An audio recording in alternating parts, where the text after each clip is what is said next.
Welcome to another MechSpecs.com mech dissection, discussion, and combat test video.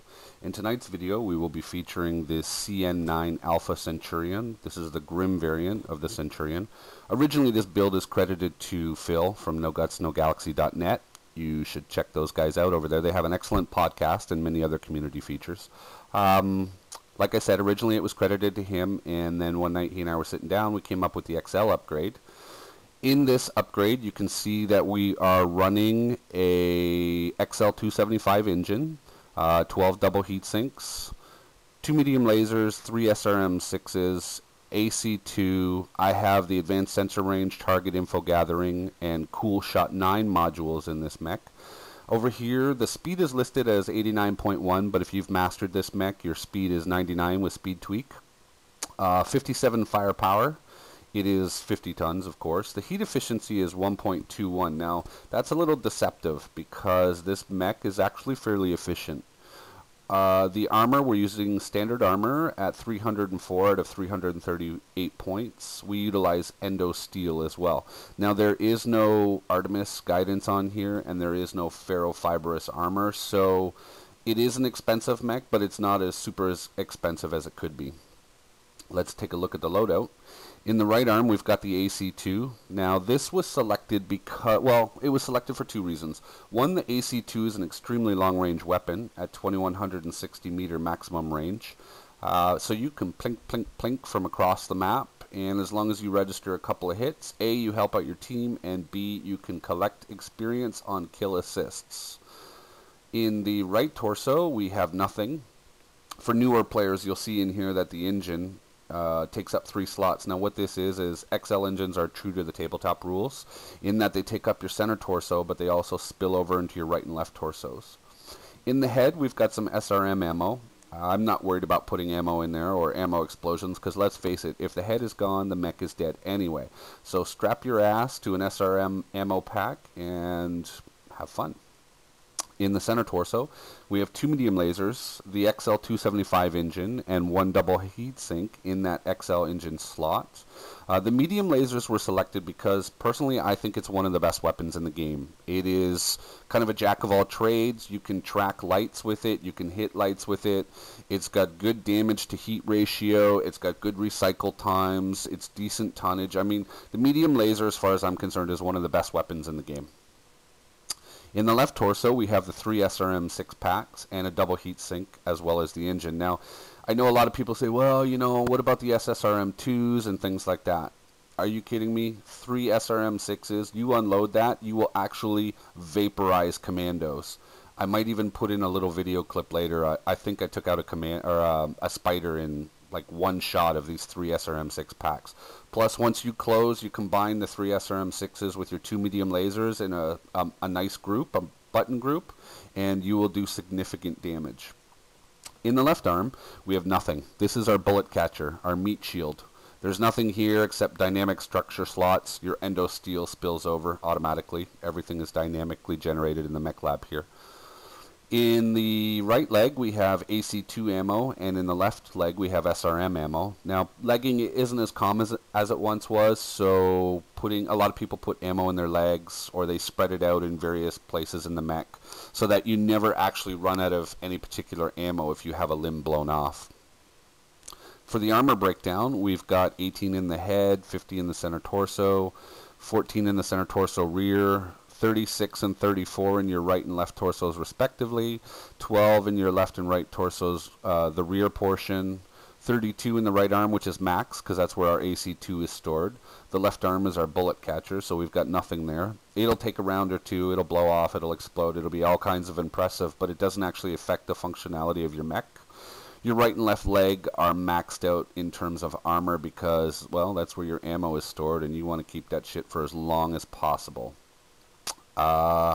For the upgrades, we've already covered that. We've got endo steel, internal structure, and double heat sinks. This does boost the price of the mech significantly, but not as high as it could be with the addition of Artemis or ferrofibrous armor. For the modules, this is really up to you. Like armor, you can gear it however you want. For myself, I have the advanced sensor range, and that gives me a sensor range boost of 25%, which is handy for my sniping with the AC-2. Target info gathering decreases the amount of time required for detailed target information by 25%, so I can cycle through the red targets on the map very quickly and find out who has the least amount of armor so I can swoop in for kills. Yes, this mech is capable of kill stealing. Now, for the third slot, I don't have anything else unlocked yet that I would utilize on this mech, so I throw in a cool shot number 9. And this, like I said, this mech is very heat efficient earlier. It does have a 1.21 heat efficiency. However, sometimes you're on Caustic Valley or you're on the new desert map that they released, and you're in a pitched firefight. Things can get hot. So it always pays to have your get out of jail free card. And for me, that is the cool shot number 9. That is an overview of the weapons choices and dynamic for the CN9 Alpha Grimm variant Centurion. Let's do a combat drop and see how she does.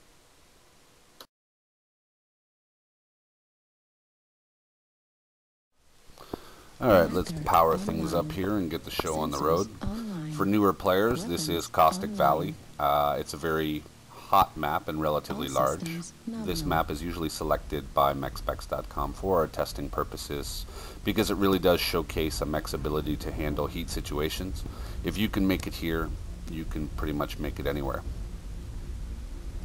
So right now we are marching forward.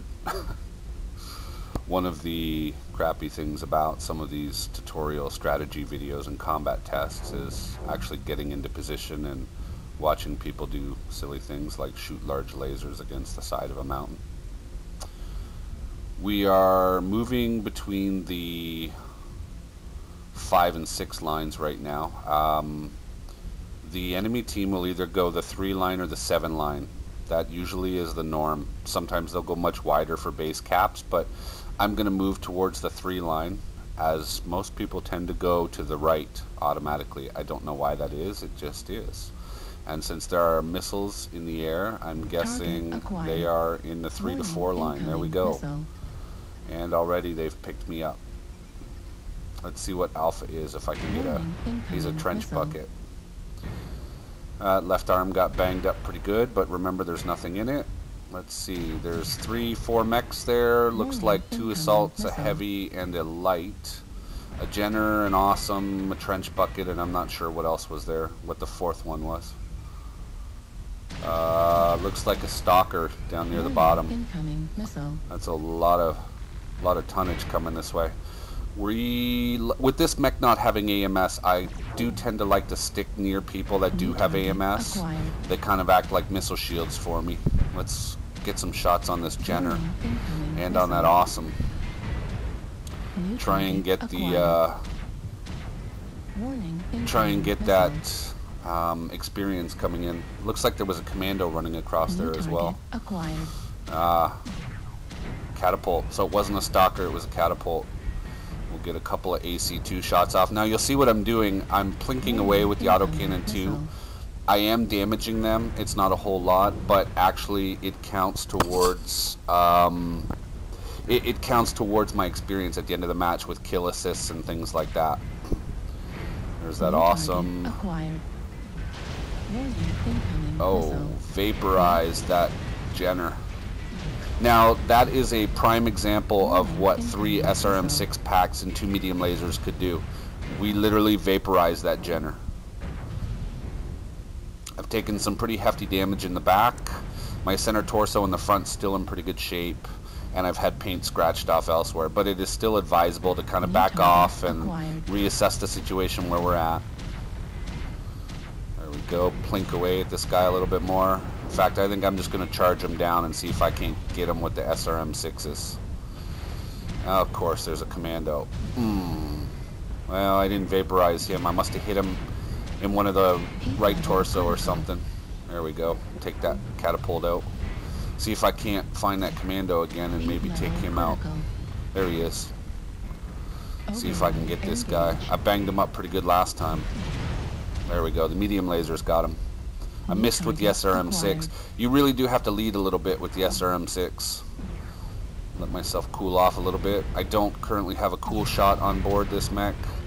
I should have bought one, but as you can see, it is still possible to micromanage your heat without it.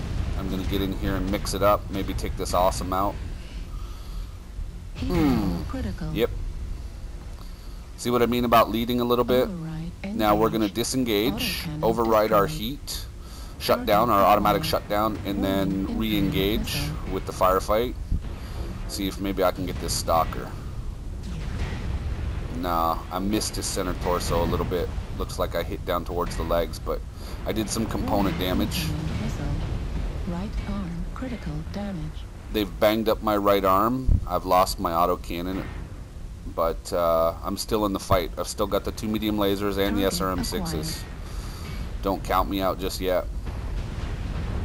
I'm going to reposition and then work my way down towards that Atlas. Someone got him.